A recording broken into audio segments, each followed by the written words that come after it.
ఎన్ని ఆటంకాలు వచ్చినా, ఎన్ని అవరోధాలు వచ్చినా, ఎన్ని ఎదురైనప్పటికీ కూడా ఇది అపోస్తల పరిచర్య. తెలియదు, ఇంకా ఇంకా చాలామంది లేస్తున్నారు, నష్టపోతారు, జాగ్రత్త. దేవుని సంఘము అభివృద్ధి పొందుతూ ఉంటే, దేవుని సంఘం బలపరచబడుతుంటే, సాతాను వాళ్ళల్లో జౌర్యపడి, సాతాను వాళ్ళల్లో దూరి ఏ విధము చేతనే ఇంకా పడగొట్టాలి. నీ తరము కాదని సేవకునిగా చెప్తున్నాను. హల్లెలూయా, హల్లెలూయా.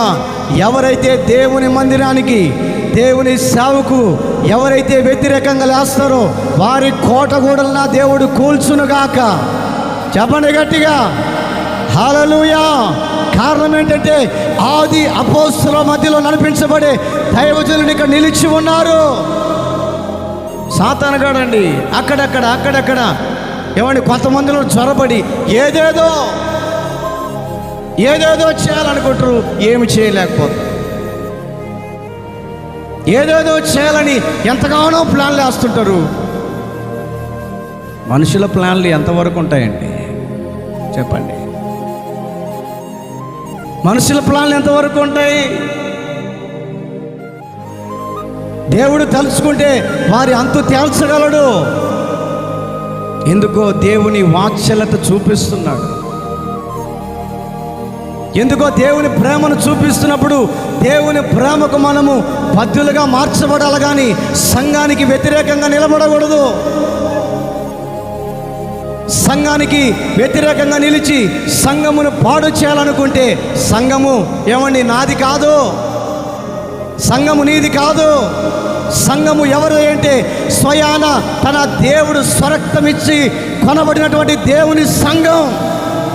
దేవుని సంఘాన్ని పాడు చేయాలని ఆలోచన అపవాది నీకు కలిగిస్తే దేవుడు నీ కుటుంబాన్ని పాడు చేస్తాడన్న సంగతి వాస్తవంగా చెప్తున్నాను. సంఘము నీది కాదు, సంఘము నాది కాదు, దేవునిది. దేవుని సంఘాన్ని పాడు చేయాలనుకుంటే దేవుడు పొరపాటునే ఊరుకోడు.